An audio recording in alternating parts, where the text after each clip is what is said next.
Yes my dear students, आज मैं आप लोगों को 12th की क्लासेस के बारे में, जो 12th की शेड्यूल क्लास है उसके आगे बढ़ते हुए, हालांकि मैंने काफ़ी गैप लिया है इसमें।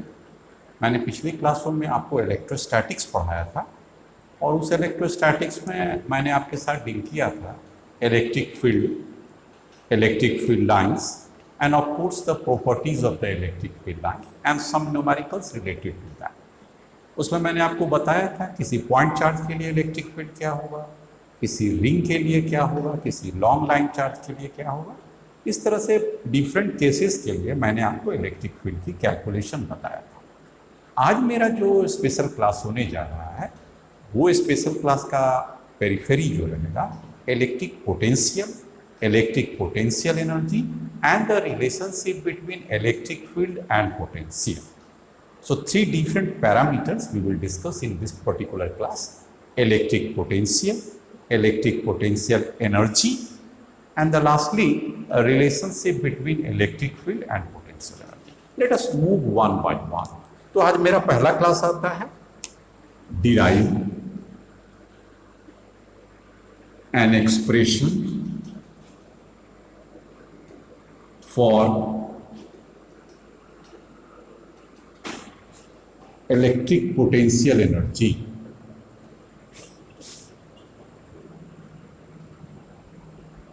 for the 2 point charges, for 2 positive point charges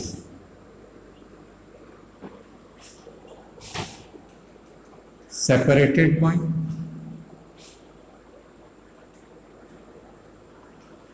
distance r, and this 2 point charge derive an electric potential 2 point charge. इस 2 point charges में हम क्या नाम दे दें? Q1 and Q2. So these 2 point charges are called Q1 and Q2 separated by a distance small r. चलिए हम लोग इसको करते हैं, डिराइव करते हैं। आंसर बनाइए, आप फिगर बनाइए। आप देखिएगा 2 पॉइंट चार्जेस हैं और इसे लाइन ज्वाइनिंग को मिला दीजिए। This of course is called R. ठीक है, आप इसे ध्यान दीजिएगा कि पहला वाले पॉइंट चार्ज का नाम Q1 दे दीजिए और दूसरे वाले पॉइंट चार्ज का नाम Q2 दे, Q1 Q2, और ये दोनों एक दूसरे से कितने सेपरेटेड है? R डिस्टेंस पर। इसको फिक्स्ड मान लीजिए। Q1 is supposed to be a fixed, तो हमने यहां पर क्या माना? Q1 is supposed to be fixed, इसको फिक्स्ड माने, and Q2 moves from R1 to R2, that is Q1 और Q2 के बीच का मिनिमम सेपरेशन R1 हो जाएगा और Q1 और Q2 के बीच का मैक्सिमम सेपरेशन R2 हो जाएगा। ये केस के लिए हमें अब ध्यान देना है। अब हम लोग क्या मान लें कि इस पोजीशंस को मान लीजिए आपने यहां तक R1 मान लेंगे, और दूर वाले पोजीशन को आप R2 मान लेंगे। स्टार्टिंग यहां से लीजिएगा, ये पॉइंट, इसे आप A का नाम दीजिए, इसे B का पोजीशन दीजिए और इस पोजीशंस को आप C दीजिए और यहां पर D दीजिए। तो ये जो अभी जो चार्ज की पोजीशन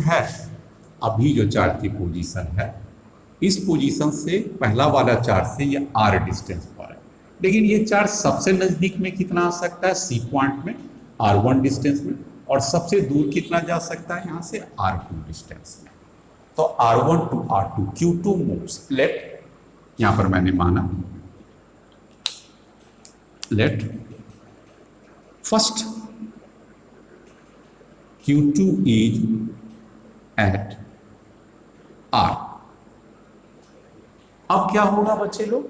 ये Q1 के कारण यहां पर एक इलेक्ट्रिक फील्ड आ जाएगा और इस पर फोर्स लगेगा।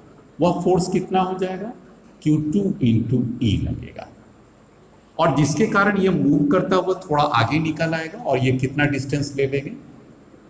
यहां से यहां तक की दूरी dr डिस्टेंस पे। Let first Q2 is at R and there is an electric field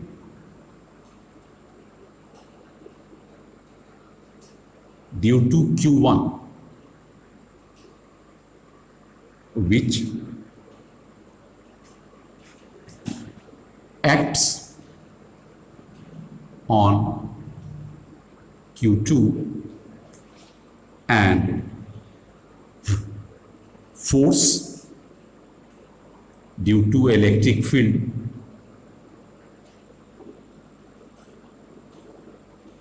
moves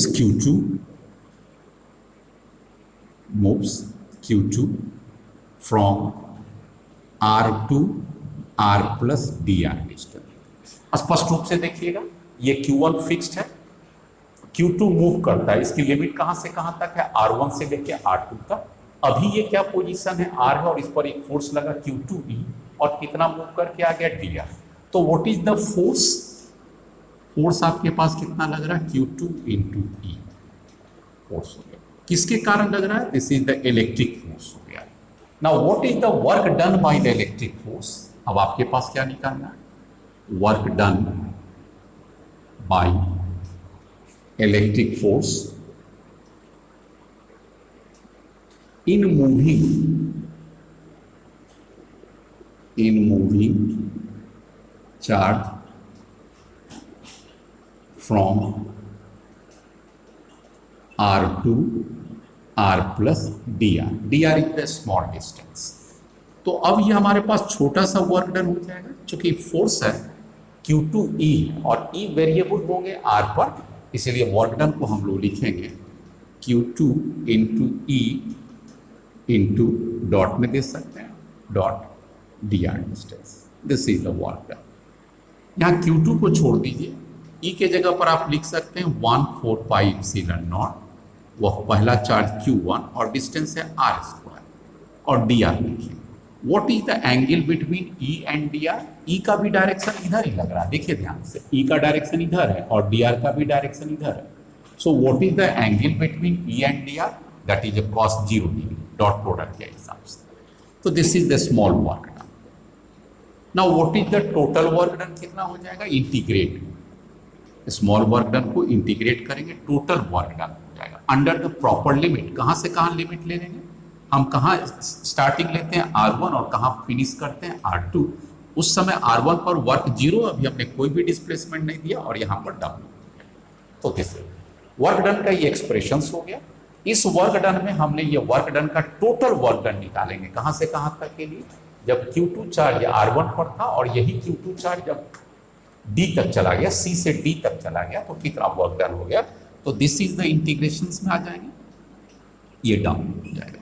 now this is Q1 Q2 constant है, बाहर आ जाएगा, 4 pi epsilon not is again constant.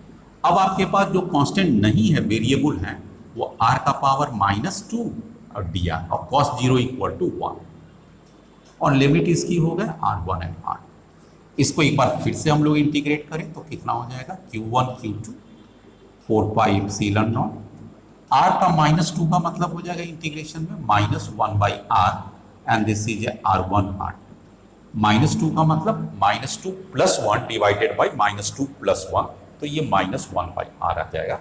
इसकी लिमिट को अगर हम लोग पुट करें तो ये वैल्यू कितना आ जाएगा, Q1 Q2 4 pi epsilon not with negative sign, minus sign को बाहर ले लें। अब इसकी लिमिट को पुट कर दीजिए, 1/r2 -1/r2।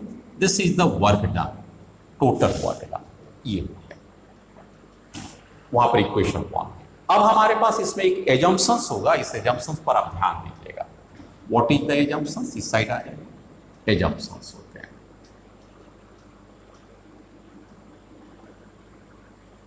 Late initially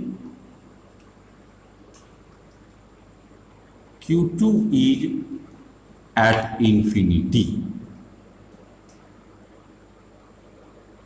Q2 शुरू में कहां था, बहुत दूर था, इंफिनिटी पर था।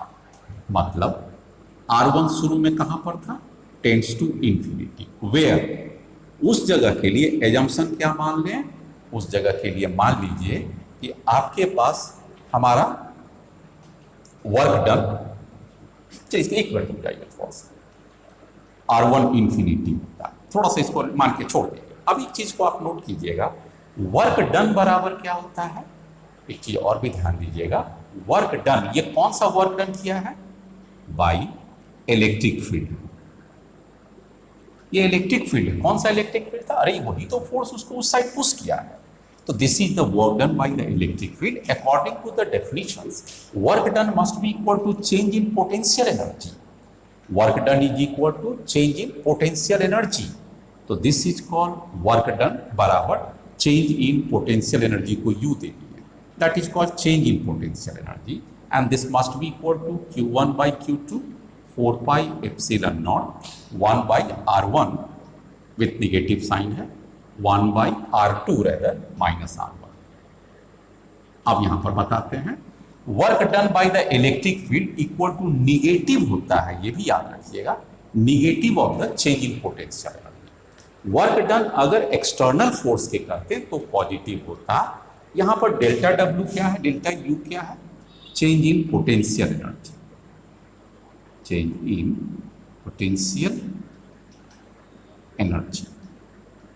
बेहतर, यहां तक हम लोग आए, तो इसका मतलब क्या हो गया, डेल्टा यू, ये माइनस साइन और ये माइनस साइन को हम लोग कैंसिल कर सकते हैं, और डेल्टा यू के जगह पर आप ऐसे आ जाइए, आपके पास हो जाएगा U final minus U initial, ऐसे करके लिख सकते हैं। डेल्टा यू का मतलब change in potential energy, that is U final minus U, और इस वैल्यूज को लिख सकते हैं, that is equal to Q1 Q2 4 pi epsilon naught 1 by R2 minus 1 by R1। अब यहां से दो इक्वेशन लेंगे।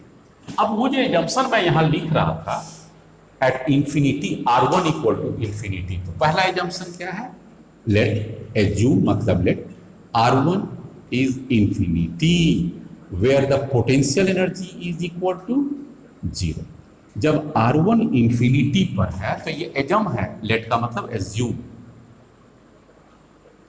अब R2 को आप R मान लीजिए, late R2 equal to R, और उस केस के लिए final potential energy and that is the required. मतलब क्या हो गया बच्चे लोग, शुरू में जो वो चार्ज Q2 था वो इंफिनिटी पर था, उसे खींच के कहां तक ले आते हैं, फाइनली R तक पर। इंफिनिटी पर पोटेंशियल एनर्जी 0 एज्यूम करते हैं, और ये आपको निकालना है, तो अब इसमें वैल्यूज को पुट कर दीजिए। यहाँ पर हमने क्या लिखा था, इस जगह पर you final that is the required, किस पोजीशन के लिए, आर्क डिफरेंस के लिए, यू इनिशियल क्या है 0। Now this is A Q1 Q2 4 pi epsilon naught, अब यहाँ पर वैल्यू आई है 1 by R2, R2 के जगह पर R सेपरेशन है, and this R1 tends to infinity. इसका मतलब हो गया what is the potential energy when, किस पर, R पोजीशन पर, फाइनल मतलब R डिस्टेंस पर है, Q1 Q2 4 pi epsilon naught into 1 by R। This is the derivation, किसके लिए है, for the 2 point charges separated by R distance। आप इजीली पकड़ लिए होंगे, इससे आप कैसे निकाल सकते हैं। मैं इसको और इलिस्ट्रेटिव बना सकता हूं एक एग्जाम्पल के द्वारा। नेक्स्ट, यस, आपके पास एक वेरी सिंपल क्वेश्चन है, find the electrostatic potential energy of the 2 charge system Q1 and minus Q2। तो इसमें क्या दिया हुआ, 2 चार्ज है, एक Q1 चार्ज है, एक Q2 चार्ज है, and let us suppose they are separated by R distance. यहाँ Q1 की वैल्यू दिया हुआ 10 × 10⁻³ कूलम, और इसमें दिया हुआ -20 × 10⁻³ coulomb, and this R is equal to 10 centimetre apart. According to the definitions of potential energy, 1/4 pi epsilon naught product of the 2 charges divided by their separation distance। 1/4 pi epsilon इसकी standard value SI में 9 × 10⁹ Q1 × Q2 दोनों को करेंगे तो ये minus में आ जाएगा, minus sign को यहाँ ले लीजिए, 20 × 10 that is 200, and 10⁻³ × 10⁻³ that is 10⁻⁻6। Multiply करने पर पावर में एडिशंस हो जाते हैं। अब इसको आप सिंप्लीफाई इजी कर सकते हैं, कैसे, ये 9 है और ये 2 11। सबसे पहले तो आप आइए -80, ये 9 है और 2 11, उसमें से 6 चला गया, 11 में से 6 तो 10⁵, and this potential energy is always in joule. तो -18 into 10 to the power 5 joule. अगर हम लोग इसे और इजी में भी लिखना चाहें तो कैसे लिख सकते हैं? -18 into 10 to the power 3 into 10 to the power 2, that is -1800, और 10 to the power 3 को हम लोग लिख सकते हैं किलो जूल. तो very simple, -1800 kilo joule is its potential energy. Very simple. Next कहता है कि अगर 2 से ज्यादा पॉइंट चार्जेस हो, then what is its potential energy. Question में क्या कहता है? इफ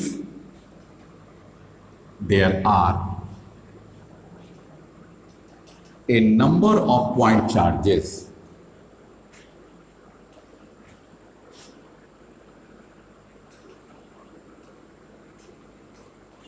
then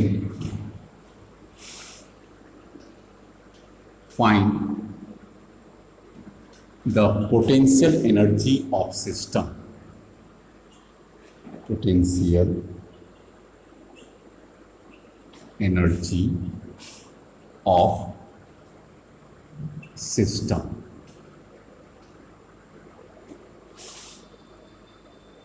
जैसे आपके पास मान लीजिए कोई यहां पर एक चार्ज है Q1, ये चार्ज है Q2, ये चार्ज है Q3, और ये हम ले लेते हैं Qn ले लेते हैं.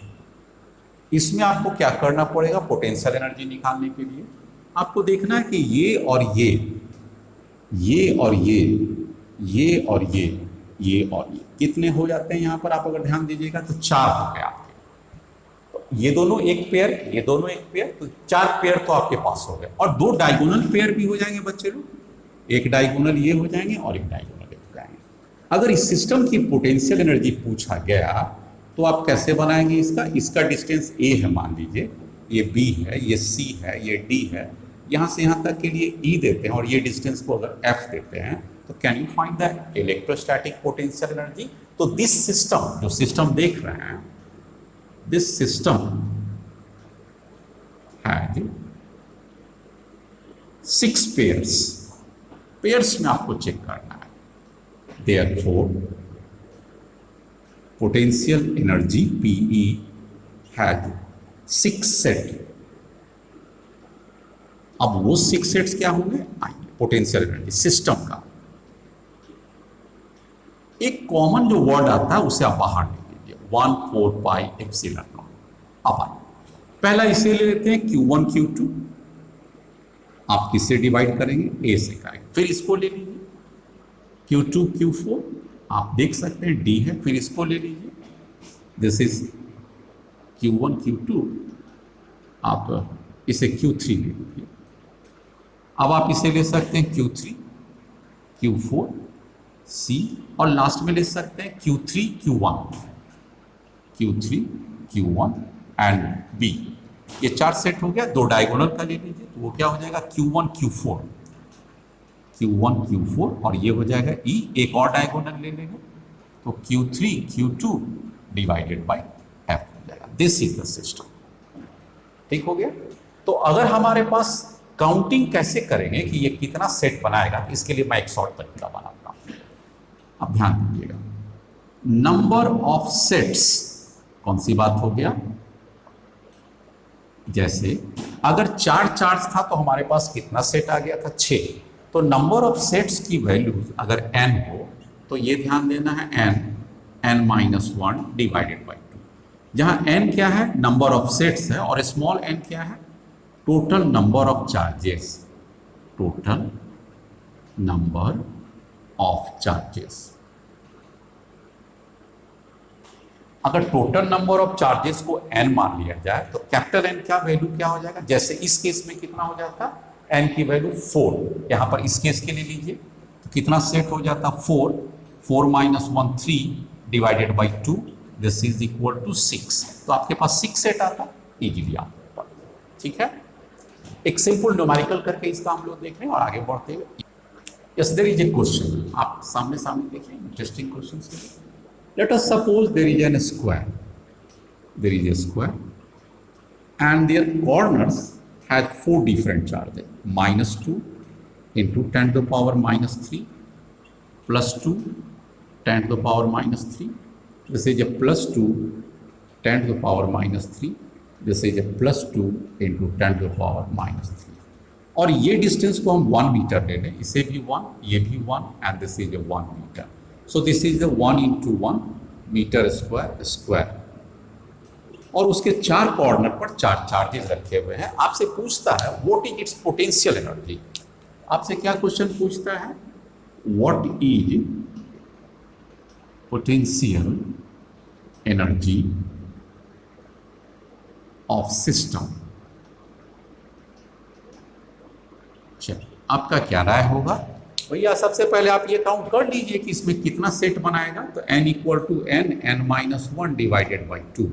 This is 4 minus 1 3 divided by 2 that is 6. तो 6 बनेगा. हम लोग पहले से भी पढ़ चुके हैं. 4 डायरेक्ट और 2 डायगोनली. तो इसकी पोटेंशियल एनर्जी क्या हो जाएगी. आप एक टर्म को कॉमन ले लीजिए 1/4 पाई एप्सिलॉन नॉट. अब आप इसको ले लीजिए सबसे पहले ऊपर. तो 2 into 10 to the power minus 3 into 2 into 10 to the power minus 3 divided by 1 metre. Clear. इसको ले लीजिए. अब क्या हो जाएगा 2 into 10 to the power minus 3 into 2 into 10 to the power minus 3. अभी भी डिवीजन 1 है. इसको और इसको ले लीजिए. तो ये कितना आ जाएगा 2 into 10 to the power minus 3. अब यहाँ पर निगेटिव है, ध्यान दीजिएगा. तो इससे निगेटिव है तो ये माइनस आ जाएगा. और ये 2 into 10 to the power minus 3 divided by 1 metre. 3 set हो गया. अब इसका भी देखें. एक पॉजिटिव और निगेटिव है तो ये भी निगेटिव आ जाएगा. 2 into 10 to the power minus 3 2 into 10 to the power minus 3 divided by 1. तो ये 4 सेट आ गया. 2 निगेटिव आने का मतलब है इसे मल्टीप्लाई किए तो निगेटिव आया था. एक सेट ये पॉजिटिव, ये निगेटिव और ये 2 निगेटिव आ गए. अब डायगोनल को जरा लीजिए तो कितना आ जाएगा बच्चे लोग. ये डायगोनल तो आपके पास आ जाएगा 2 into 10 to the power 3 minus 3 है. 2 into 10 to the power minus 3 ये भी हो गया. अब उसके बाद ये डायगोनल का डिस्टेंस 1 और 1 के मतलब हो जाएगा √2 हो जाएगा. और इसी तरह से इसे और इसे लेंगे तो ये दोनों प्लस प्लस है और ये दोनों माइनस माइनस है. तो 2 10 to the power minus 3 into 2 10 to the power minus 3 divided by √2. ये आपके पास सेट आता है. इस सेट का आप वैल्यूज को आसानी से निकाल सकते हैं. 1/4 pi epsilon 9 into 10 to the power 9. बाकी इसमें बहुत सारे टर्म्स कैंसिल हो जाएंगे. जैसे कौन कौन टर्म्स कैंसिल हो जाएंगे बच्चे लोग. ये टर्म और ये टर्म आप देख सकते हैं दोनों सेम हो गए. फिर ये टर्म और ये टर्म आप देख सकते हैं दोनों सेम हो गया, कैंसिल हो गया. और फिर ये टर्म और ये टर्म कैंसिल हो गया. इसका मतलब इस सेट की पूरी पोटेंशियल एनर्जी कितना आता हुआ 0 हो गया. देखा आपने.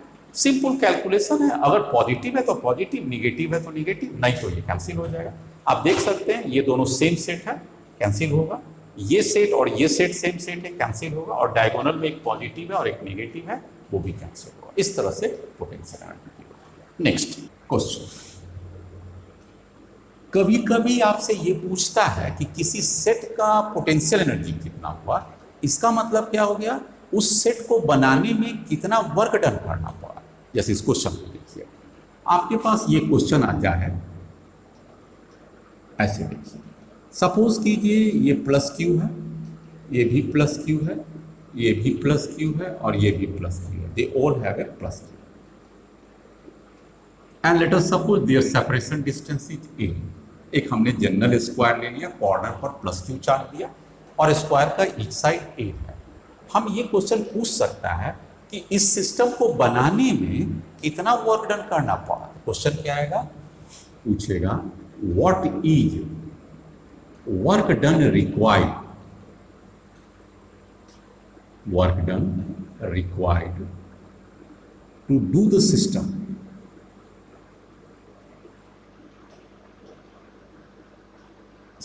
को वर्क करने में कितना. तो आपका आंसर क्या हो जाएगा, वर्क डन उतना ही करना पड़ा जितना कि इसकी पोटेंशियल एनर्जी है.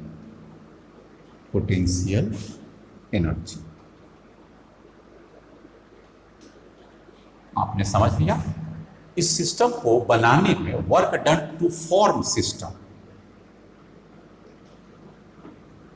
Is equal to potential energy. जैसे इसकी पोटेंशियल एनर्जी कितना हो जाएगा, तो 1/4 पाई एप्सिलॉन, जैसा कि मैंने आपको बताया, Q square by A, Q square by A, Q square by A plus Q square by A plus Q square by √2a plus Q square by √2a। 6 set होना था ना, 4 तो साइड का आ जाएगा, 2 डायगोनल, 4 का साइड का आ गया, 2 diagonal, ये डिस्टेंस बचे लोग कितना हो जाएगा, ऑफ कोर्स √2a, और ये डिस्टेंस भी कितना हो जाएगा, √2a। तो 2 डायगोनल, इसका मतलब हो गया कि this is the total energy of the system, और जितना एनर्जी है उतना ही उसको आपने एनर्जी आया कहां से, ये सिस्टम है आपने दिया, तो that is the potential energy. Next, कभी ये क्वेश्चन दे सकता है, इसी को देखिएगा, दूसरा क्वेश्चन देगा कि what is the energy required, उसमें था what is a work done, इसमें भी पूछेगा व्हाट इज वर्क डन, और एनर्जी रिक्वायर्ड, दूसरा part, to break the system, इस सिस्टम को तोड़ने में कितना एनर्जी की जरूरत पड़ेगी। जोड़ने में तो आपने देखा ना, बनाने में कितना लगेगा, वो तो उसका पूरा पोटेंशियल एनर्जी है, तो तोड़ने में कितना लगेगा। तोड़ने का मतलब हो गया बच्चे लोग, इसको इन्फिनाइट सेपरेशन पर चले जाए, मतलब ये सिस्टम टूटने का मतलब क्या हो गया कि ये वाला ए इंफिनिटी हो जाए, ये भी इंफिनिटी, ये भी इंफिनिटी, और ये भी इंफिनिटी। तो ब्रेक करने का मतलब क्या हो गया, इसका कॉन्सेप्ट क्या कहता है कि ऑल द चार्जेस, ध्यान दीजिएगा, all the charges are infinite separation, are at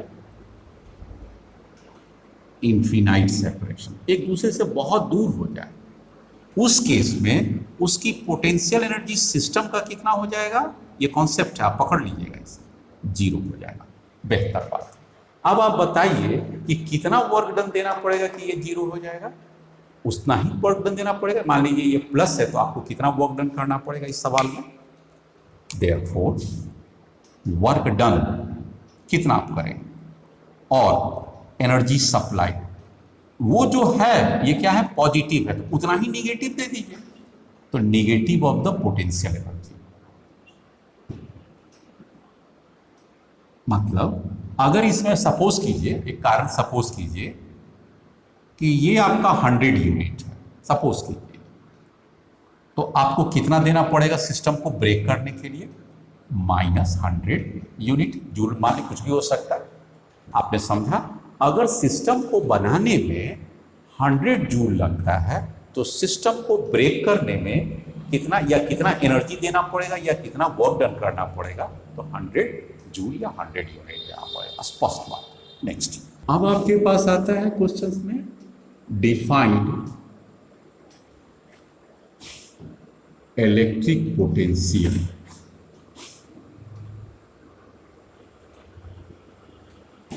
at a given point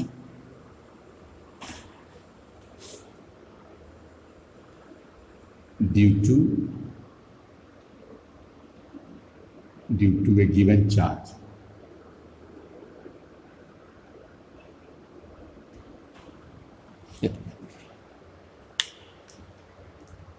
answer, इसके answer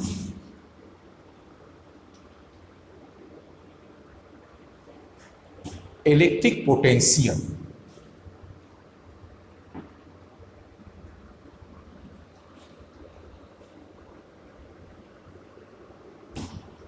at a given point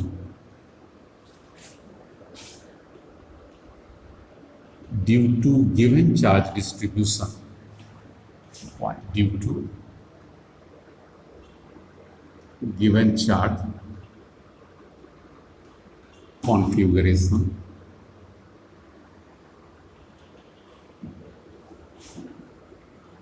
is work done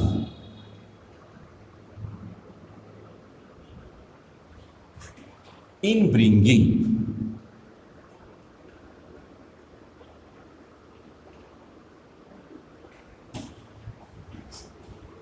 a positive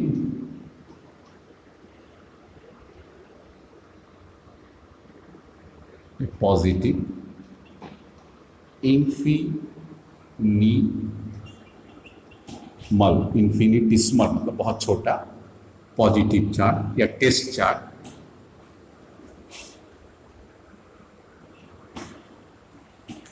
from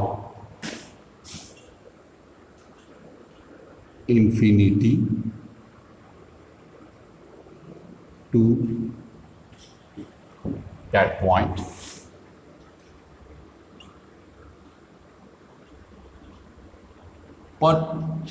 per unit test charge, per unit test charge, assuming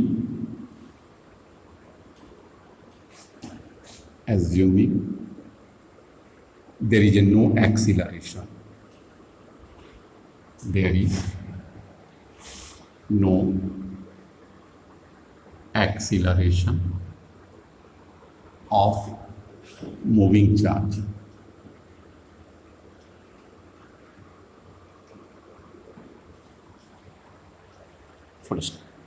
इसका मतलब क्या हो गया? The electric potential at a given point due to a given charge configuration. देखिए, मान लीजिए आपके पास एक चार्ज है, तो इसके कारण हो जाएगा अगर acceleration of a test charge from infinity that point पर यूनिट टेस्ट चार्ज इज जो भी अगेंस्ट द इलेक्ट्रिक फील्ड भी लिख सकते हैं, against the given charge electric field, against the given charge electric field. ये मान कहने का मतलब ये होता है कि मान लिया जाए कि कोई यहां पर चार्ज है, ठीक हो गया, आपको यहां पर पोटेंशियल निकालना है। सपोज कीजिए इस चार्ज के कारण यहां पर पोटेंशियल निकालना है। क्या निकालना है? What is the potential at a P point, किसके कारण?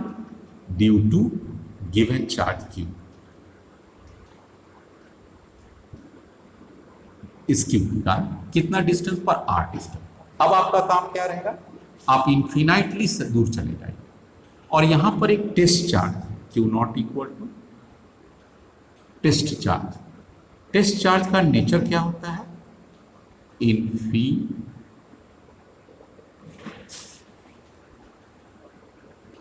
इन्फिनाइटिस्मल स्मॉल पॉजिटिव टेस्ट चार्ज है, इन्फिनाइटिस्मल स्मॉल। इसको कहां से कहां तक लाना पड़ता है? ये separation are equal to infinity से आप कहां तक लाते हैं? ये डिस्टेंस से आर तक लाते हैं। तो यहां तक लाने में आपको वर्क डन, कौन वर्क डन और कैसा वर्क डन होगा? देखिए बच्चे लोग, ये क्यू है और ये भी क्यू नॉट है। जब आप इसको इधर लाइएगा तो ये चार्ज का इलेक्ट्रिक फील्ड उसको उस साइड करेगा। तो यहां से यहां तक लाने में आपको कुछ वर्क डन करना पड़ा।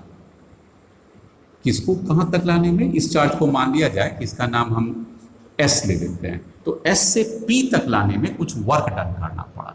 और वर्क डन करने पर उसी टेस्ट चार्ज से भाग दे दीजिएगा तो वीपी आ जाएगा। तो what is the VP? Is the work done कहां से कहां तक? From infinity to P divided by test charge. अब आइए वर्क डन कितना होता है? तो पोटेंशियल एनर्जी बराबर वर्क डन होता है। इसके लिए आप लिख सकते हैं 1/4 pi epsilon nought Q1 Q0 divided by R into Q nought. ये क्यू नॉट कटेगा, बल्कि इसे क्यू दिए हैं तो आप कैपिटल क्यू आ जाएंगे। इसका मतलब पोटेंशियल एट पी कितना हो गया? Potential at P equal to 1/4 pi epsilon nought Q divided by R। Simple. एक बार फिर से देख लीजिए, यहां से यहां तक आने में वर्क डन उतना ही लगेगा, work done from infinity to P. और ये वर्क डन कितना हम लोग निकाले थे? Change in pot, this work done को हम लोग ऐसे भी लिख सकते हैं, change in potential energy, change in potential energy divided by Q nought. अब चेंज इन पोटेंशियल एनर्जी कितना था वो तो हमको पहले से ही मालूम है, 1/4 pi epsilon Q1 Q nought R into Q not. Change in potential energy का मतलब पहला पोटेंशियल एनर्जी कितना था? तो शुरू में जब दोनों इंफिनिटी पर था तो वो 0 था, और बाद में कितना आ गया? तो change in potential energy nothing but 1/4 pi epsilon Q1 Q nought R into 0। इस चेंज इन पोटेंशियल एनर्जी को भी कॉन्सेप्ट में आप लिख सकते हैं, potential energy final minus potential energy initial बटा क्यू नॉट। यहाँ पर इसे लिख सकते हैं potential energy final, potential energy initial 0 divided by Q nought. अब फाइनल का वैल्यू कितना होता है? 1/4 pi epsilon Q1 Q nought R divided, ये कट गया, इसका मतलब आ गया फाइनली पोटेंशियल। तो this is the potential. So how can we define the potential? सीधे अर्थों में कहा, potential is equal to work done.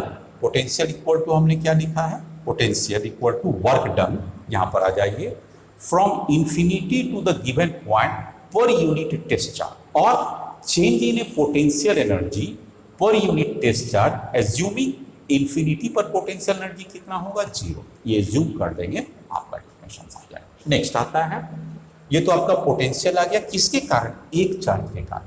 अगर बहुत सारे चार्जेज होंगे तो क्या आएगा? जरा इस पर देख लेते हैं। Next, right and expression for potential due to given point charge configuration.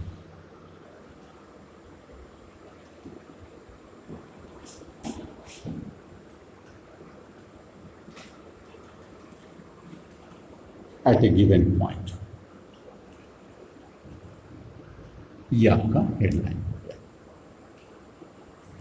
अब इसके कारण हमें कैसे समझाया आपको, आप ध्यान से देखिए।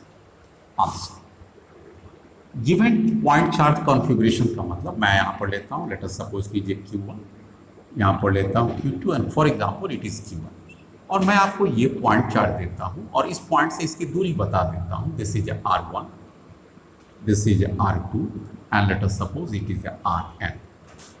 अब मैं आपसे क्या पूछने की यहाँ पर कोशिश कर रहा हूँ कि what is the potential that is a V at P, कितना होगा? Potential is always scalar quantity. Potential क्या होता है? Scalar, no direction, scalar quantity. तो इसका मतलब है डायरेक्शन का कोई यूज नहीं होगा, तो आपके पास क्या हो जाएगा? 1/4 पाई एप्सिलॉन नॉट कांस्टेंट हो जाएगा। अब तीनों सेट के कारण आप निकाल लीजिए, कोई यहाँ पर पेयर नहीं है, ये इसके कारण, ये इसके कारण और ये इसके कारण पोटेंशियल क्या होगा? तो सिंपल सी बात है, Q1 divided by R1 plus Q2 divided by R2 plus यहाँ पर लास्ट ही दिया हुआ, बहुत सारा अगर होता तो क्या देते लास्ट में? Qn divided by Rn, that is our answer. और इसका यूनिट क्या हो जाएगा? सिंपल वोल्ट हो जाएगा, जो आप लोग हम लोग सिंपल देते हैं, that will be the unit. Clear आ गया? फिर से एक बार देख लीजिए, अगर बहुत सारे पॉइंट चार्ज दिए हैं तो किसी पॉइंट पर पोटेंशियल निकालना हो तो सबके कारण निकाल लीजिए एंड दैट इज पोटेंशियल। एक इलस्ट्रेटिव इसके लिए भी ले लें। Yes, very good. आइए इस क्वेश्चन हम आपको और इलस्ट्रेटिव बनाते हैं ताकि आप और बेहतर ढंग से समझ सकें। देखिए क्वेश्चन, मजेदार क्वेश्चन। सपोज कीजिए this is A plus Q charge, this is A plus Q charge and this is A plus Q charge and this is a minus Q charge. आपके 4 कॉर्नर्स पर मैंने 4 चार्ज दिया और आपसे मैं क्या पूछता हूं? What is the potential at its centre? Centre पर पोटेंशियल क्या? क्वेश्चन का आप समझ गए? मैं आपको क्वेश्चन को समझा ही दिया फिगर में कि दिस इज स्क्वायर। अब भैया स्क्वायर है तो इसकी साइड बताएं ना, तो साइड बता दी। हम क्या पूछते हैं? Find potential at P, potential at P, ये हमारा लक्ष्य। अब क्या करना, क्या चारों चार्ज से या चार से ज्यादा भी चार्ज है उनसे उसकी दूरी निकाल लीजिए हर पॉइंट का। तो भैया आप ये बता सकते हैं उसकी डायगोनल कितना होगा? तो डायगोनल डिस्टेंस कितना हो जाएगा? 9th क्लास के हिसाब से अगर आप बताइएगा तो √2a हो जाएगा। तो समझ में आ गया? a square plus a square under root. अगर हम उसके हाफ ले लें तो कितना हो जाएगा? हाफ डायगोनल, तो √2 को 2 से करेंगे तो a/√2 हो जाएगा। इसका मतलब ये डिस्टेंस कितना हो गया? a/√2। ये डिस्टेंस भी कितना हो गया? a/√2। अब इसका मतलब सभी का डिस्टेंस हो गया। चलिए, what is potential at A P point? 1/4 pi epsilon, that will B a constant term. अब उसके बाद सब चार्ज से ले लीजिए, Q डिवाइडेड बाय, ये डिस्टेंस हो जाएगा, a डिवाइडेड बाई √2, ये माइनस चार्ज है तो minus Q a divided by √2। अब उसके बाद 2 प्लस की है तो Q डिवाइडेड बाई a/√2 और लास्ट में हो जाएगा Q a डिवाइडेड बाई। अब ये दोनों पेयर कट जाएगा, बाकी के साथ क्या होगा वो सिंपल कैलकुलेशन है। मैं समझता हूं कि आपको कोई दिक्कत नहीं है। Next question. अब आपके पास ये भी एक छोटा सा इंपॉर्टेंट रिलेशन डेवलप होता है, work done and change in potential energy. इसके बीच में भी क्या कोई रिलेशन है?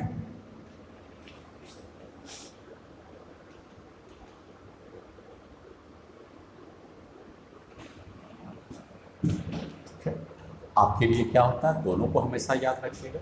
Work done is equal to change in potential energy by the external force. तो आ जाइए आंसर क्या देंगे। वर्क डन जो भी होता है बाय किसके द्वारा, एक्सटर्नल सोर्स के द्वारा,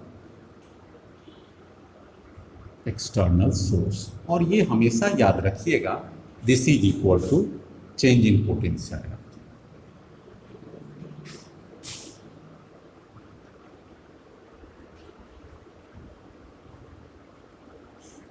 तो वर्क डन कितना करना पड़ेगा बच्चे को, चेंज इन पोटेंशियल। इसको भी इलस्ट्रेटिव बना दें, आपको समझा दें इस पर न्यूमेरिकल कैसे सेट हो सकता है। जैसे आइए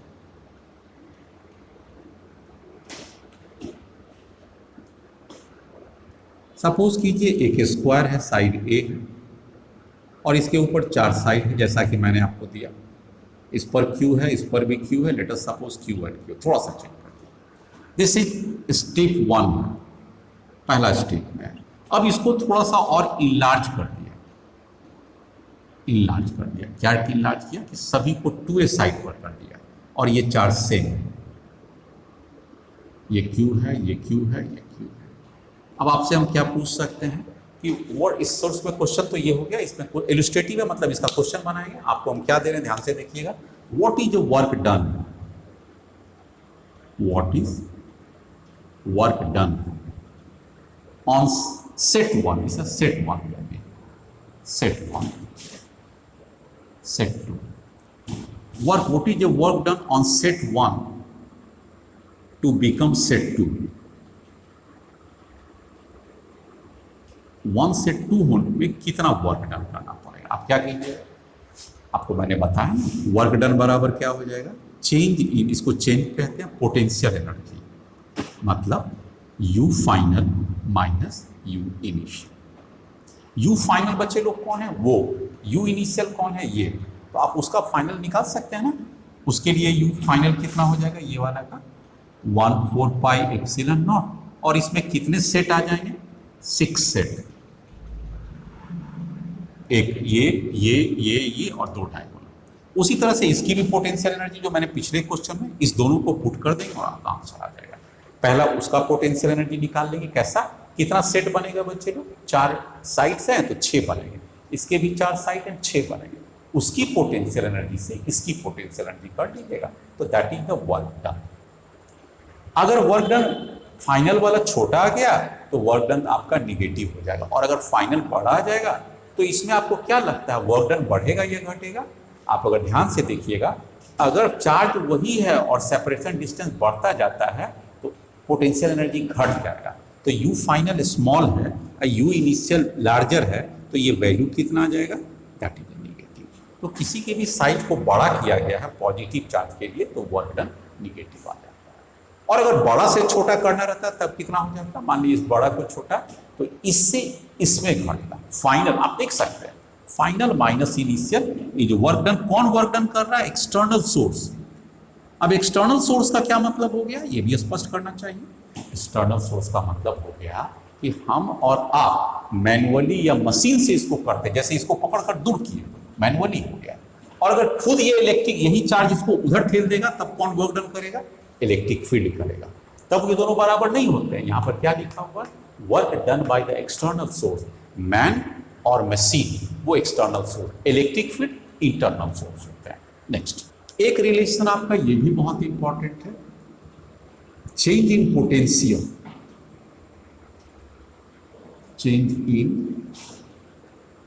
पोटेंशियल एंड वर्क डन।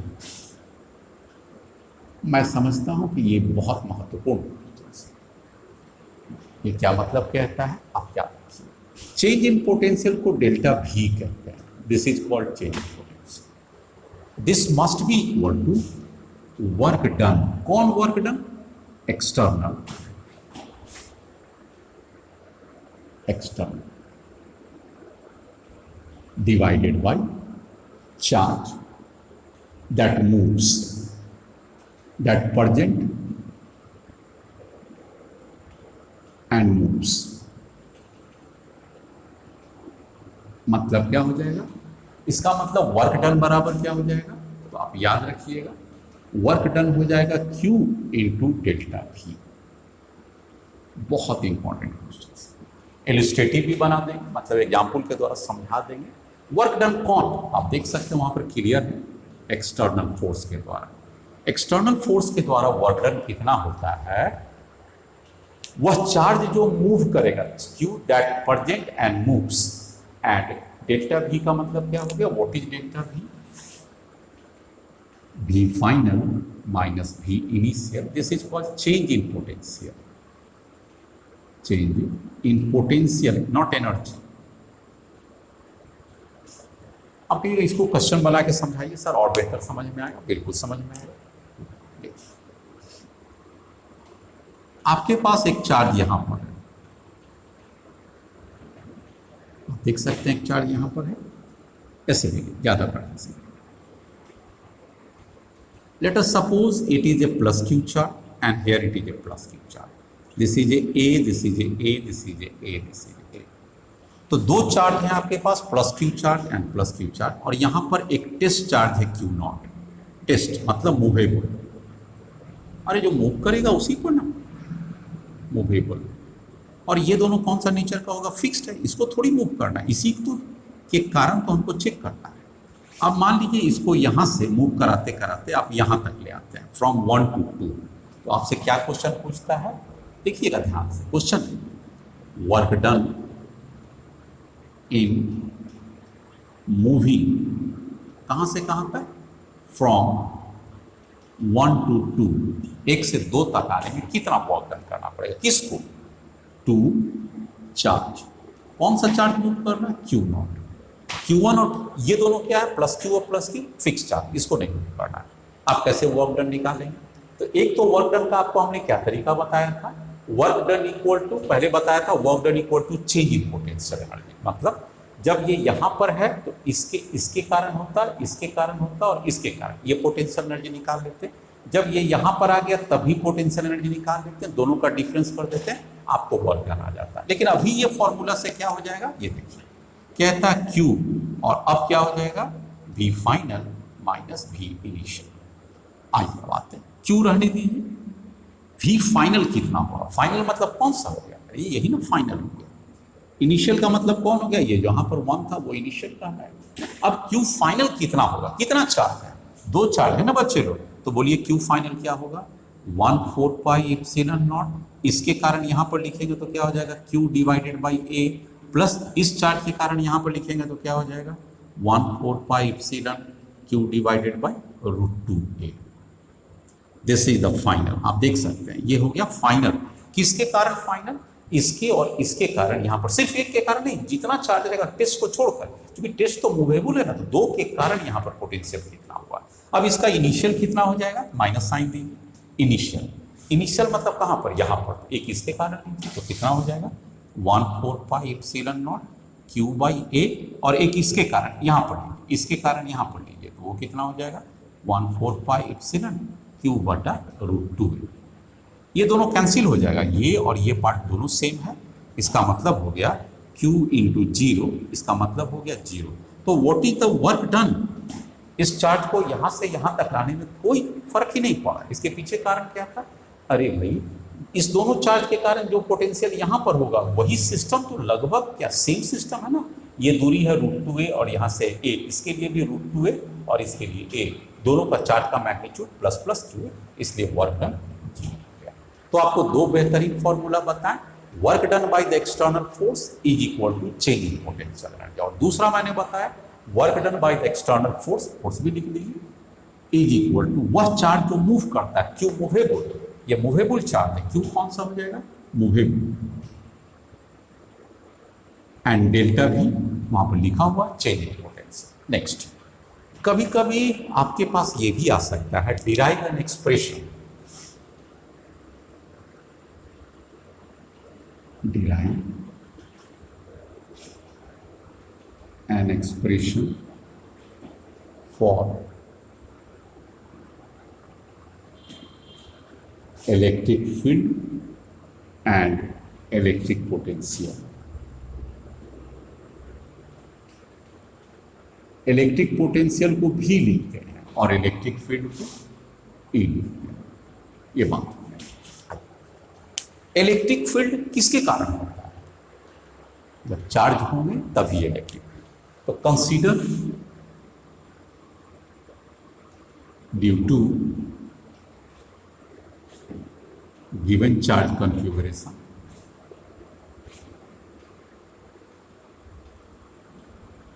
मतलब कोई भी चार्ज का दिया हो इलेक्ट्रिक फील्ड ई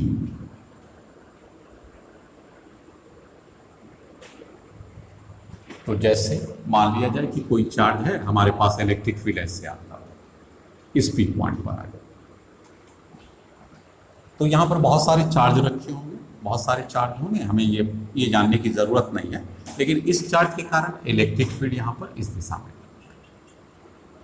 और यहाँ पर एक चार्ज को रख देते हैं क्यू नॉट। तो ये सब क्या है? फिक्स चार्ज हो गया, this is called fix charge. अच्छे लोग, इस फिक्स चार्ज के कारण क्या हो जाएगा? यहाँ पर एक इलेक्ट्रिक फील्ड आ रहा है, और ये क्यू नॉट क्या है? यहाँ पर आ गया Q nought is equal to test charge. Test charge का मतलब हो गया free to move and small and very small.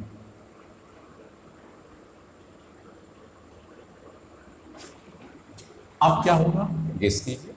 जब यहां पर इलेक्ट्रिक फील्ड है तो इस पर फोर्स लगेगा। What is force? That must be equal to q into E, इस साइड हो जाएगा। और इसके कारण मान लिया जाए कि इसकी ये इलेक्ट्रिक फील्ड चूंकि इस पर मूव किया है तो यहां पर आ गया। अब ये दूरी कितना तय किया? डी आर मान लीजिए, इस दूरी को मिला दीजिए तो this is the D R का यूनिट वेक्टर हो गया और ये इसका डिस्प्लेसमेंट हो गया। तो डी आर क्या है? अब फोर्स के कारण क्या होगा? अब इस पर कुछ बातें लिख दीजिए। फिर से एक बार समझ लीजिए मैंने क्या कहा कि बहुत सारे चार्ज के कारण यहाँ पर जो चार्ज रखा हुआ तो वो इस रास्ता से जा रहा है, जो आप देख रहे हैं कर्व लाइन पर जा रहा है, लेकिन यहाँ पर इसकी फोर्स किधर लग रहा है? इधर है। थोड़ा इधर जाएगा तो इधर, हर पॉइंट पर टेंजेंट फोर्स लगता है, यहाँ पर टेंजेंट लगा, इस फोर्स की डायरेक्शन इधर हो गया और ये पॉइंट ए से बी तक आ गया। मैं फिगर बना दूँ, पहले वो ए पर था, अब कितना पर आ गया? बी, और ये ए से लेके बी तक की दूरी है वो डी आर डिस्प्लेसमेंट है। तो डी आर को हम लोग वेक्टर में भी कह सकते हैं और ये फोर्स। ठीक आ गया? तो हमने इसमें क्या लिखा? Due to given charge configuration, due to given charge configuration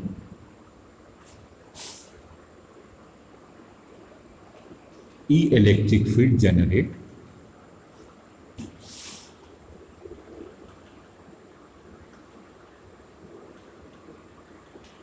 and causes force F equal to Q into E in the direction of electric field, in the direction of electric field बहता है। तो इसमें एक simple सी बात हो सकती है, what is the work done. अब चूंकि इलेक्ट्रिक फील्ड वेरिएबल है इसलिए वर्क डन स्मॉल लिखिए। What is the work done? किसके द्वारा? Bye electric field. कौन यहां पर लगा रहा है? एक्सटर्नल है या इलेक्ट्रिक फील्ड के द्वारा है? तो यहां पर एक्सटर्नल नहीं है क्योंकि इस चार्ज के कारण इलेक्ट्रिक फील्ड है यहां पर, और ये इसको इतना दूर मूव किया। तो वर्क डन क्या हो जाएगा? Force dot displacement. This is all time correct. Force कितना है? क्यू ई या rather Q nought E dot D F. This is the work done, simple D W equal to Q nought E dot D F. Put it equation 1। Now work done और change in potential energy दोनों same होते हैं, ये तो हम लोग कई बार पढ़ चुके हैं। Work done equal to change in potential energy. तो पोटेंशियल एनर्जी को भी हम लोग कैसे लिख सकते हैं? आप आज अब आपके पास आता है what is change in potential. हमने ये पढ़ा था आपको, चेंज इन पोटेंशियल क्या होता है? That is delta V equal to change in potential energy, change in potential energy, potential energy divided by test charge, या work done by electric field divided by test charge, यहाँ पर लिखिए test charge. लेकिन अगर ये electric field के द्वारा है तो चेंज इन पोटेंशियल एनर्जी और वर्क डन आपस में निगेटिव होता है, इसीलिए चेंज इन पोटेंशियल को हम लोग क्या लिख सकते हैं, वी फाइनल माइनस, आप इसे सिंपल डेल्टा भी लिखिए, डेल्टा भी बाद में इसको हम लोग चेक करें इक्वल। वहां पर आपके आ गया work done by the electric field क्या हो गया, Q nought E dot D L divided by test charge, और ये माइनस साइन है, माइनस साइन, ये दोनों कट गए। इसका मतलब क्या, अगर डेल्टा वी को अगर यहाँ पर डेल्टा एल स्मॉल दिए हैं तो इसको भी हम लोग डेल्टा वी स्मॉल कर सकते थे, therefore delta V equal to minus E dot delta L. ठीक है, ये हमारे पास एक फॉर्मेट बन के आ गया। Small change in a potential is equal to dot product of electric field into small change in A length, जो उसकी मूवमेंट हो गया। इसका मतलब ये हो गया, हम लोग इसको ऐसे भी लिख सकते हैं, अगर इंटीग्रेट करेंगे तो इधर भी इंटीग्रेट करेंगे, इधर भी इंटीग्रेट करेंगे। यहाँ पर आ जाइए, इस dl के जगह पर हम लोग यहाँ पर dr दिया हुआ था, तो थोड़ा सा आप dl को हटा दीजिए, यहाँ पर dr कर दिए, क्योंकि आपने dr दे रखा, इसकी भी जरूरत dr करेक्ट हो गया। अगर हम लोग इसको इंटीग्रेट करेंगे तो dr की वैल्यू कहाँ पर शुरू में लेते हैं, initially it is infinity dr की वैल्यू, और फाइनली क्या हो जाएगा r, v की जगह जब वो इन्फिनिटी पर था तब वो 0 पर था, और ये भी हो जाएगा। तो this is a very important formula. क्या फॉर्मूला है, dv का इंटीग्रेशन करेंगे 0 to v is equal to minus E dot D R, दोनों वेक्टर हैं, कहाँ से कहाँ तक, इन्फिनिटी से 0, यही ऊपर और नीचे दोनों सेम लाइन लिखा हुआ है। तो ये एक वेरी इंपॉर्टेंट डेरिवेशन हो गया, दिस इज डिराइव्ड, यहाँ पर मैंने डिराइव। इसको थोड़ा और सिंप्लीफाई करके आपके पास शुरू में क्या था, dv equal to, next step पर आता है, नेक्स्ट स्टेप इसी का है, dv इक्वल टू आपने क्या दिया था, minus E D R, minus E dot D are, ये आपके पास, ठीक है। इसको हम लोग डॉट प्रोडक्ट के रूप में और लिख सकते हैं, तो क्या हो जाएगा, E D R cos theta, बिल्कुल सही है।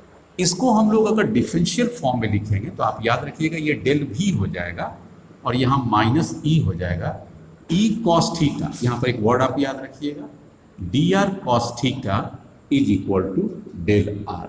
मतलब ये कंपोनेंट है, किसका कंपोनेंट है, डी आर कॉस थीटा क्या है, component of cos, D R cos theta is component, किसका कंपोनेंट है, component of D R along electric field E, और तब उसको हम लोग लिखते हैं डिफरेंशियल फॉर्म में। मतलब डी आर ये कांस्टेंट, ये क्या हो जाएगा, डी आर वेरिएबल और कॉस थीटा कांस्टेंट, तो आर यहाँ पर क्या हो जाएगा, वेरिएबल, और इसलिए यहाँ पर थीटा का वैल्यू ही नहीं, इसलिए थीटा खत्म हो गया। इसलिए हम लोग इसको कैसे लिख सकते हैं, ई लिख सकते हैं, डी आर कॉस थीटा के जगह पर डेल आर लिख सकते हैं। अतः इस फॉर्मेट में क्या हो जाएगा, del V by del r is equal to minus E. ये फॉर्मेट भी आपको प्रूफ करने दे सकता है, आप इसको ध्यान दीजिए। इसका मतलब क्या हो गया कि जो पोटेंशियल होते हैं वो वेरी सिर्फ और सिर्फ आर से करेगा। इसको जनरलाइज फॉर्म में कैसे लिखा जाता है, ई वेक्टर को हम लोग कैसे लिखेंगे, ये भी आप याद रखिए, minus del V by del x i, इसमें माइनस साइन को बाहर कर दीजिए और तब प्लस में लिखिए, del V by del Y J plus del V by del Z K, ये भी हम लोग जनरलाइज्ड वे में लिख सकते हैं। तो किसी भी जगह पर इलेक्ट्रिक फील्ड निकालना रहे तो आपका बेस्ट तरीका क्या आ जाएगा, डिफरेंशियल, इसे हम लोग कहते हैं differential of v with respect to a। यहाँ v सिर्फ x का ही वेरिएबल होगा, यहाँ पर इसका फॉर्मेट क्या हो गया कि v इस केस में, मतलब यहाँ लिख लीजिए, थोड़ा सा और इधर आ जाएगा, delta v by delta x का कहने का मतलब क्या होगा, डेल इससे कहते हैं, डेल, इसका मतलब हो गया v is function of x only, x ही की बात करें तो एक वेरी सिंपल फॉर्मूला आ गया। उसी तरह से इस फेट में क्या हो जाएगा, v is a function of y only, और यहाँ पर क्या हो जाएगा, v is a function of z, सबको वेक्टर फॉर्म में जोड़ देंगे, आपके पास आ जाएगा। यहाँ dr का मतलब क्या हो गया, ये जो dr लिखते हैं, इस dr की जगह पर हम लोग ऐसे भी लिख सकते हैं, डेल एक्स आई del Y J plus del Z के भी लिख सकते हैं। वेक्टर फॉर्म, उसकी जरूरत नहीं है, लेकिन अगर हम समझना चाहें तो वो भी समझ सकते हैं। नेक्स्ट, एक क्वेश्चन को करके और इलिस्ट्रेटिव वे में समझिए। In a given position in a space,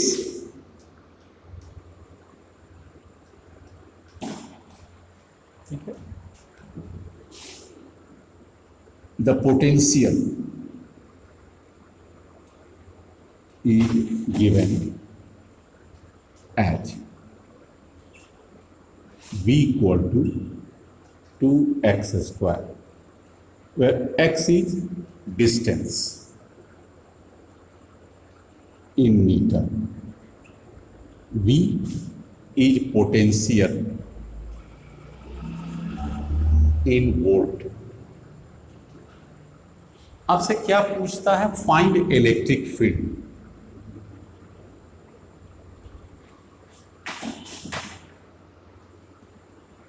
कहां पर पूछता है? At x equal to 1 metre. इस क्वेश्चन को आपको करना है, कैसे करें? In a space the potential is given. तो पोटेंशियल किस पर डिपेंड करता है? क्या x और y और z पर या सिर्फ x पर? आपका आंसर क्या आएगा? सिर्फ x पर। इसलिए जब आप इसके आंसर में आते हैं और जब आप इलेक्ट्रिक फील्ड लिखते हैं तो आप क्या देंगे? इलेक्ट्रिक फील्ड सिर्फ एक ही है, electric field equal to minus del V by del X और आई। वाई और जेड पर तो है ही नहीं, तो इसको देने की जरूरत क्या है? इसी के इलेक्ट्रिक फील्ड ना। आंसर में आ जाइए माइनस, डेल छोड़ दीजिए, वी की जगह पर आप क्या लिख सकते हैं? 2x square divided by del X, और ये आई हो जाएगा। आई है electric field along X direction हो जाएगा। इसका मतलब ये क्या हो जाएगा? 4x विथ नेगेटिव साइन आई हो जाएगा। Now can you right the electric field? Of course you can. कैसे? -4 और x की वैल्यू दिया 1 मीटर पर, -4 volt per metre. Electric field का यूनिट होता है वोल्ट पर मीटर। तो दिस इज इलेक्ट्रिक फील्ड। बहुत आसानी से आप समझ रहे हैं। एक और क्वेश्चन करके और इलस्ट्रेटिव वे में देखते हैं। क्वेश्चन नंबर 2 यहीं से ले लीजिए, आप क्वेश्चन 2 पर आ जाइए। अब क्वेश्चन देता है v equal to 2x square Y square, ठीक है, या आप इसे बेटर करना चाहेंगे, आप वाई क्यू ले लीजिए। तो v किस बात पर डिपेंड करता है यहाँ पर? क्या वो सिर्फ x पर है या y पर है या फिर z पर भी है? मान लीजिए हम इसको और भी ले लीजिए, एक और ले लीजिए, जेड क्यू भी ले लीजिए। अब ये तय कीजिए किस पर डिपेंड करता है वो, x, y और z पर या तीनों पर करता है? आपका आंसर होगा सर ये तो तीनों पर डिपेंड। क्या कोई डायरेक्शन भी देना पड़ता है पोटेंशियल में? आप कहिएगा नहीं, क्योंकि वो स्केलर क्वांटिटी। यस। अब आपसे क्या पूछता है? फाइंड द इलेक्ट्रिक फील्ड पूछता है। कहां पर? एट इस कोऑर्डिनेट क्या देता है? 1, 0 एंड 2।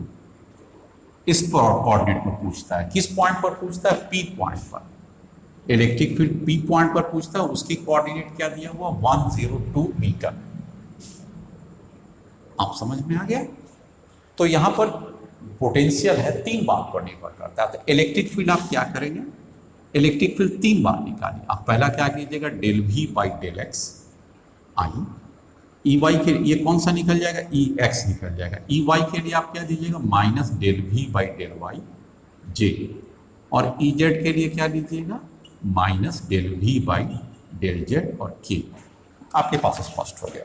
अरे भाई मैं डेल के फॉर्म में लिखता हूं तो इसका मतलब क्या हो जाएगा? ओनली एक्स वेरी करेगा तो वाई और जेड क्या करेगा? बाहर आ जाएगा। चलिए इसमें हम आपको समझाते हैं बेहतर। सबसे पहले ई एक्स में आ जाए। ई एक्स की साइन में माइनस, माइनस आप पुट कीजिए। किससे है? D V by D X आप पुट कीजिए। डेल भी को हटा दीजिए, भी के जगह पर क्या कीजिएगा? 2x square Y Q Z. आप एक काम कर सकते हैं, इसकी वैल्यू को चाहिए तो 1 पुट कर दिए, थोड़ा सा इजी हो जाएगा, कोई दिक्कत नहीं। आपने इसको पुट कर दिया। अब आपको क्या करना है? किससे डिफ्रेंशिएट करना है? क्योंकि x है तो यहां पर डेल एक्स से कीजिए और इसे आई दे। अब x को छोड़कर बाकी सारा कांस्टेंट हो जाएगा, तो वाई क्यू जेड क्यू बाहर आ गया, ये बाहर आ गया, और 2 भी कांस्टेंट है तो वो भी बाहर आ गया, और एक्स स्क्वायर का क्या हो गया? 2x हो गया। X square equal to 2x, खत्म हो गया। नाउ दिस डायरेक्शन क्या हो गया? आई हो गया। अब आ जाए, what is the electric field? -2 y का पावर क्यूब है, कितना वैल्यू आ जाएगा? y के जगह पर क्या दिया हुआ? 2 नहीं सॉरी 1 दिया हुआ, तो ये हो जाएगा 1 का क्यूब। z की वैल्यू कितना दिया हुआ है? दैट इज 2, तो 2 का भी क्यूब हो जाएगा। और ये भी वैल्यू 2 है और x की वैल्यू कितना दिया हुआ है, कोऑर्डिनेट में 1 दिया हुआ है। इतना क्या हो जाएगा, वोल्ट पर मीटर। आप इसको पुट कर दीजिए, इतना वोल्ट मीटर किस दिशा में लग रहा है, आई दिशा में। कौन सा डायरेक्शन हो गया, आई। क्या उसी तरह से आप EY निकाल सकते थे? EY निकालने के क्रम में क्या करते हैं, माइनस डेल y दे देते हैं और यहाँ पर क्या आ जाता है 2x² y3z3। अब यहाँ पर आप j दे देते हैं, माइनस डेल डिवाइड। अब इसमें से क्या क्या कॉमन आ जाता है, 2।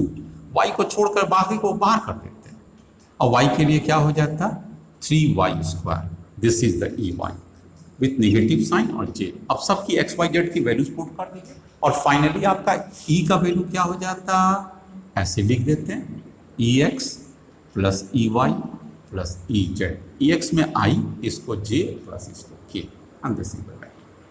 तो एक बड़े से प्रॉब्लम्स को आप बनाने में आपको कोई कठिनाई। एक और आगे चलते हैं। नेक्स्ट एक एक्सप्रेशंस आता है जो NCERT के बुक से ही लिया गया है और ये इंपॉर्टेंस भी रखता है। क्वेश्चन क्या कहता है कि derive an expression for, derive N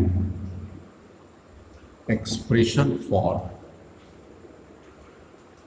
electrostatic potential energy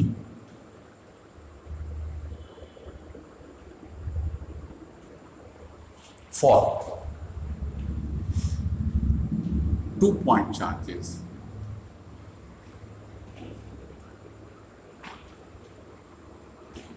Q1 and Q2 separated by R distance.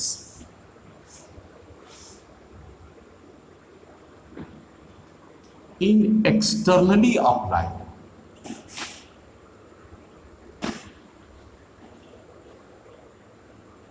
Electric field. अब आप कहिए इसमें नया क्या है, तो इसके पहला जो मैं आते के साथ आपको क्या पढ़ाया था कि derive an expression for electric potential energy for 2-point charges Q1 and Q2 separated by R distance. वहां मैंने ये नहीं दिया था कि कोई एक्सटर्नल फील्ड भी लग रहा है। इस प्रॉब्लम में क्या दिया हुआ है कि आपको कहां पर फॉर्म करना है, तो एक्सटर्नल इलेक्ट्रिक फील्ड। आइए मैं इसकी कॉन्सेप्ट को आपको समझाता हूं, आप समझ सकते हैं। सपोज कीजिए कोई एक्सटर्नल फील्ड मान लिया जाए, ये एक्सटर्नल फील्ड है किसके द्वारा, ये फील्ड किसके द्वारा, ड्यू टू गिवन चार्जेस के कारण कहीं पर होगा जिसके कारण फील्ड। अब आपको क्या करना है, इस फील्ड में 2 चार्ज को लाना। आप यहां ध्यान दीजिए भाई, जब आप इस चार्ज को ला रहे हैं तो कुछ तो वर्क डन करना पड़ेगा ना, क्योंकि ये तो एक्सटर्नली फील्ड है। ई कौन सा है, एक्सटर्नल फील्ड है, कौन सा है, इलेक्ट्रिक फील्ड। तो इसको करने में आपको एक वर्क डन करना पड़ेगा। फिर एक बार आप दूसरे चार्ज को ला रहे हैं, इसको Q2 को, तो इसको भी इसके एक्सटर्नल फील्ड में लाने में वर्क डन करना पड़ेगा। और तीसरा, इसको इसके कारण भी लाने में वर्क डन करना पड़ेगा। तो इस सिस्टम को फॉर्म करने में आपको क्या वर्क डन होता था, ये तो मैंने पहले ही बताया था। Potential energy of A system Q1 and Q2, इसका क्या फॉर्मूला आ गया था हमारे पास, 1457, याद आपको भी आ रहा होगा, Q1 Q2 और डिस्टेंस R। अगर इन दोनों के बीच की डिस्टेंस अगर R है तो ये आ जाएगा। अब उसके बाद एक्सटर्नली के कारण क्या दिक्कत होगा, वो अब आ जाएगा। तो टोटल एनर्जी जो हमारे पास सेट हो जाएगा, एनर्जी वो कौन कौन हो जाएगा, सबसे पहला work done in bringing Q1 in external field. आप इसको लाए हैं तो कुछ तो काम करना पड़ेगा। उससे पहले वाला में क्या माने थे कि ये अपने आप यहीं पर रखा हुआ था, दूसरा को लाने में वर्क डन करना पड़ा। दूसरा वर्क डन क्या हो जाएगा, एक और वर्क डन हो गया, work done in bringing Q2 against electric field, उसको भी इलेक्ट्रिक फील्ड में। और तीसरा क्या हो गया जो हमने देखा, work done in bringing Q2 against Q1 electric field. ये 3 आपका आ गया। तो इसमें एक्स्ट्रा कौन 2 टर्म आ गया, फर्स्ट 2 टर्म एक्स्ट्रा है, और जो पहला वाला टर्म थर्ड टर्म है वो तो पहले भी था, वहां वाला आज। इसमें हमें कितना वर्क डन करना पड़ेगा, Q जो कौन सी चार्ज है जिसको आप ला रहे हैं Q2, इसको Q2 दे दीजिए। अब यहाँ पर चेंज इन पोटेंशियल आपको निकालना पड़ेगा, तो चेंज इन पोटेंशियल आप यहाँ पर दे दीजिए। वर्क डन इक्वल टू क्या होता है, charge into change in potential delta भी। उसी तरह से यहाँ पर Q1 के साथ भी क्या दीजिएगा, Q1 into change in potential, अब प्लस वो वाला जो आपका फॉर्मूला जो वर्क डन है थर्ड का वो रह जाएगा। तो आपके पास ना आपने देखा क्या हो गया, Q2 चेंज इन पोटेंशियल कहां से कहां तक, इंफिनिटी से इस पोजीशन तक R1 तक आ जाएगा, इंफिनिटी से फर्स्ट पॉइंट तक आने पर।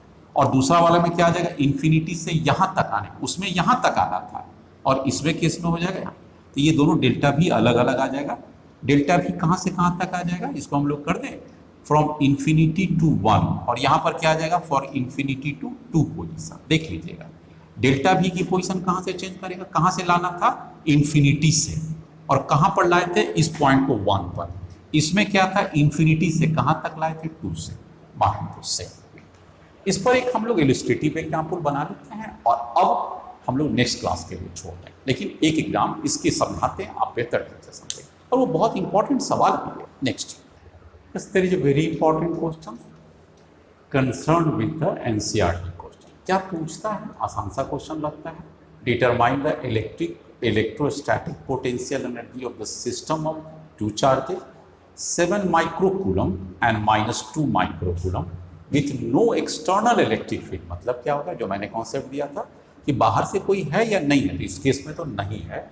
और उन लोगों का लोकेशन कितना पर है, -9 सेंटीमीटर 00 +9 सेंटीमीटर 00। मतलब क्या हो गया, कॉन्सेप्ट को आप पकड़ लीजिए, बहुत आसान सा लग रहा है। आप ऐसे तो ये एक पॉइंट है, मान लीजिए इसकी कोऑर्डिनेट 0 0 0 दे दीजिए, इससे पीछे से चला गया है तो -9 0 0 एंड दिस इज सेंटीमीटर, और एक आगे की ओर चला गया है +9 0 0 सेंटीमीटर कोऑर्डिनेट, और ये ओरिजिन है।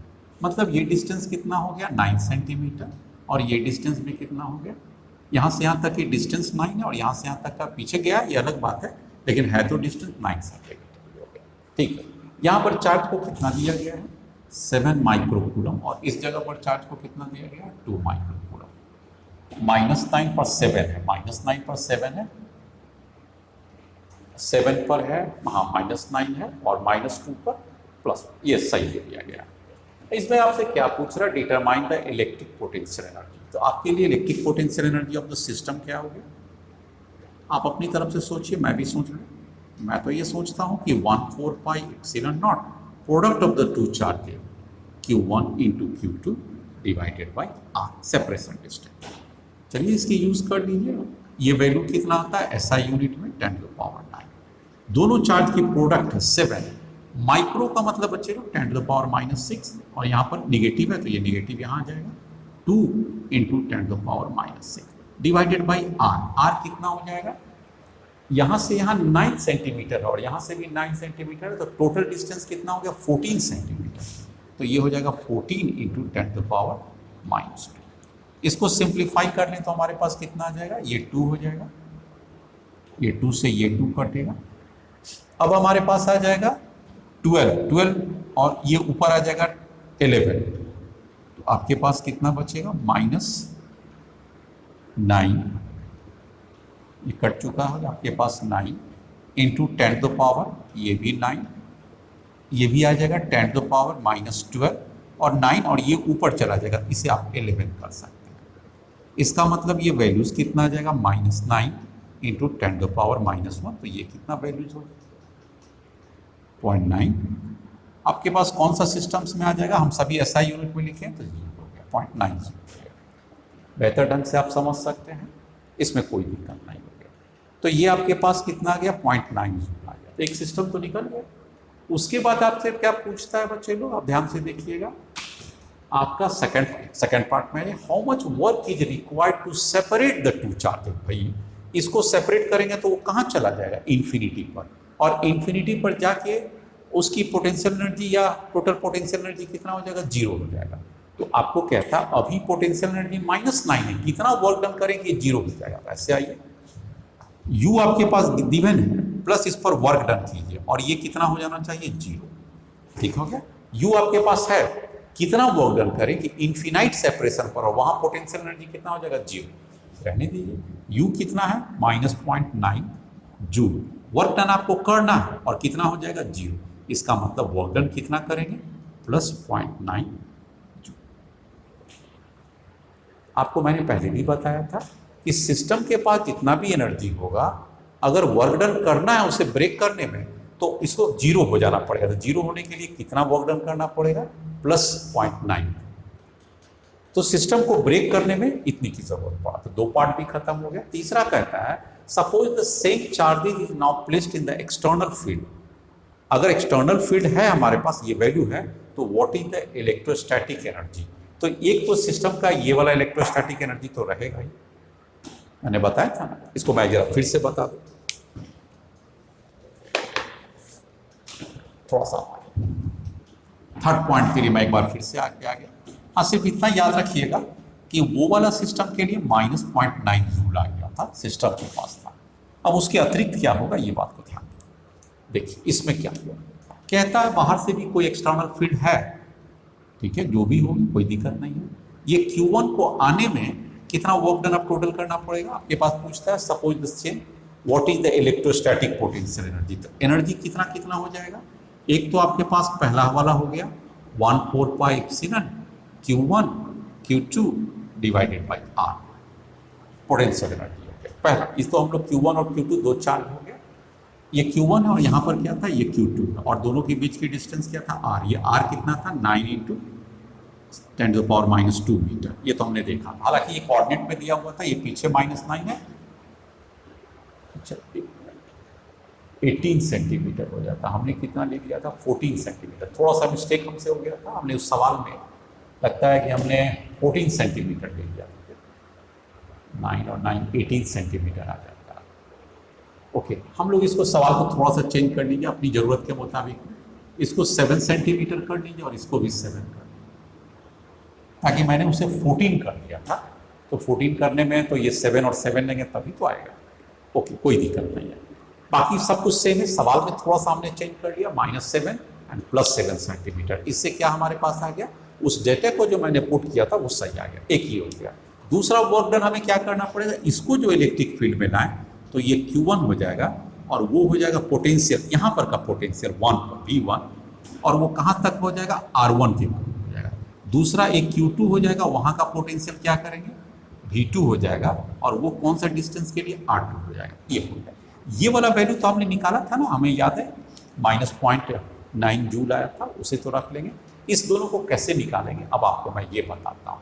पहला पॉइंट तो ये तो आपने समझ में आ गया, इसको निकालने का तरीका आप देखिए। तो आपको Q1 तो कांस्टेंट है, ये वैल्यू तो आपको मालूम है। Q1 की वैल्यू कितना दिया हुआ आपको, 7 माइक्रोकूलम, और ये Q2 की वैल्यू भी आपको कितना दिया हुआ, -2 माइक्रोकूलम। तो आपको क्या निकालना है, V1R, ये निकालिए V1 क्या होगा। तो आपके पास एक फॉर्मूला है, E = क्या हमने पढ़ा था, -dV/dr, ये चीज पढ़ा था। अब आप उसी से निकाल लीजिए, तो dV = कितना हो जाएगा, इससे व्हाट इज dV, तो dV = -E/dr हो जाएगा, ये आपके पास है। अब आप इसको इंटीग्रेशन करके आप V की वैल्यू निकालेंगे, ये V किसके कॉरस्पॉन्डिंग, R1 पर। चलिए मैं बताता हूँ आपको क्या करना है। सबसे पहले dV की वैल्यू E की आ जाइए, dV माइनस इंटीग्रेशन E की value according to the question क्या दिया, A/r²। यहाँ पुट कीजिए A और r² को ऊपर कर दिया तो -2dr आ गया, और यहाँ पर अब इसकी लिमिट पुट करना। लिमिट क्या पुट करेंगे, क्वेश्चन में दिया हुआ है। शुरू में R कहाँ पर चार्ज रहता था, हमने ये बताया था। इसको कहाँ से लाना है, इन्फिनिटी से R तक, तो ये इन्फिनिटी हो गया। इन्फिनिटी पर पोटेंशियल कितना था, 0 था। अब अगर कोई इन्फिनिटी डिस्टेंस पर है, R की वैल्यू इन्फिनिटी है, उस समय पोटेंशियल था। अब हम इसे कहाँ पर लेते आए हैं, तो आप देखिएगा कितना डिस्टेंस पर आ गया, इस जगह पर। तो ओरिजिन से कितना दूर पर है, 9 सेंटीमीटर पर है।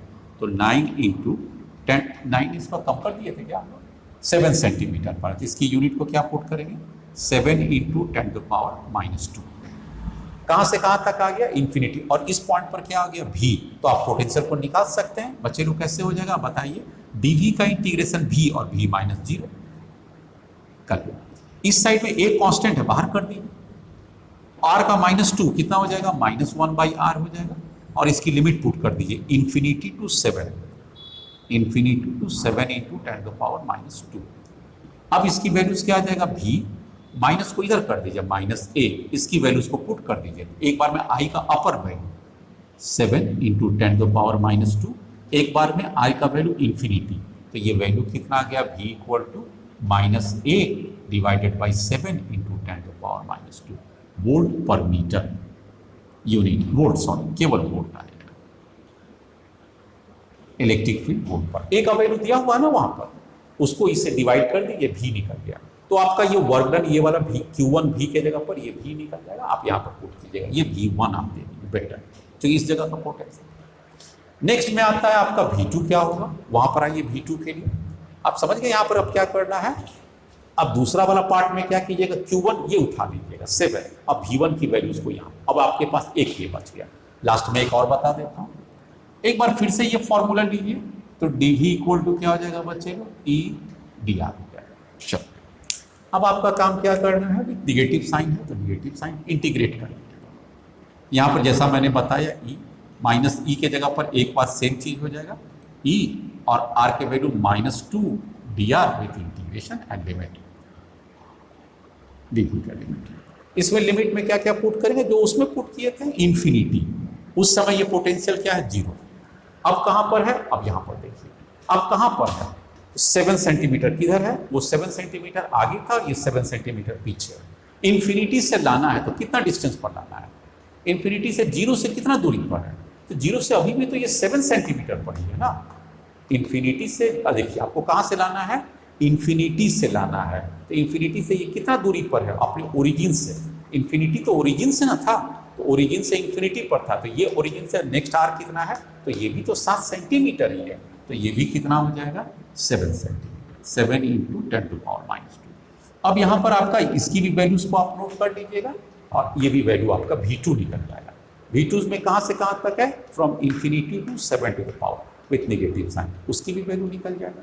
तो आपका ये भी वैल्यू आ गया और ये भी वैल्यू आ गया। इसमें Q1 से मल्टीप्लाई कीजिएगा, इसमें Q2 से। क्या आपको लगता है कि ये V1 और V2 अलग आएगा, देयर इज नो चेंज, कोई दिक्कत नहीं है। क्यों, क्योंकि इन्फिनिटी से ये भी 7 सेंटीमीटर पर और ये भी इन्फिनिटी से 7 सेंटीमीटर है, तो ये भी सेम वैल्यू आ जाएगा V2 और वही आ जाएगा V1 से। तो क्या ये दोनों कैंसिल हो जाएगा, नहीं, ये दोनों तो अपना अलग अलग है।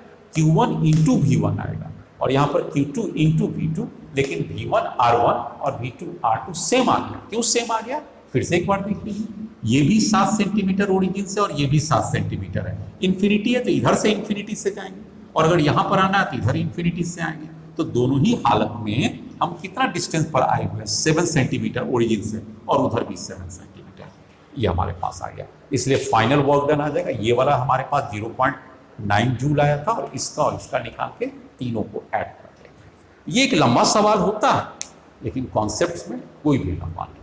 चलो, आज मैंने आपको बहुत अच्छे से चीज़ों को समझाया, क्या क्या चीज़ हमारे पास टारगेट था, electric potential energy, electric potential and the relationship between electric field and potential, उनके ऊपर कुछ न्यूमेरिकल्स थे। और जो बाकी के न्यूमेरिकल्स हैं वो आप हमारा कहाँ पर देख लेंगे। मैंने बहुत सारे कॉम्पिटिटिव प्रॉब्लम्स को सॉल्व कर रखा है, जिसमें हमने एम्स की प्रॉब्लम्स को सॉल्व किया है, नीट की प्रॉब्लम को सॉल्व किया, वहाँ से इलेक्ट्रिक फील्ड एंड पोटेंशियल के ढेर सारे प्रॉब्लम्स को आप कर लीजिएगा, ताकि आपका कॉन्सेप्ट स्पष्ट रूप से क्लियर हो जाएगा। वो बहुत डिफिकल्ट प्रॉब्लम भी नहीं है, ईजिली समझने की बात है, और जो बेसिक प्रॉब्लम था वो मैंने डील करते रहा। नेक्स्ट क्लास जो मैं कल की क्लास में आता हूँ, उसमें आपको ये बताऊँगा प्रॉपर्टीज ऑफ इलेक्ट्रिक पोटेंशियल, क्या इलेक्ट्रिक पोटेंशियल की प्रॉपर्टीज होती हैं, और उसके आगे पढ़ाएंगे इलेक्ट्रिक टाइम। ये दो चीज़ हमारा नेक्स्ट वीडियो। तब तक के लिए आप नोट्स बना लीजिए एंड रिवाइज करते रहिए। Thank you very much for watching.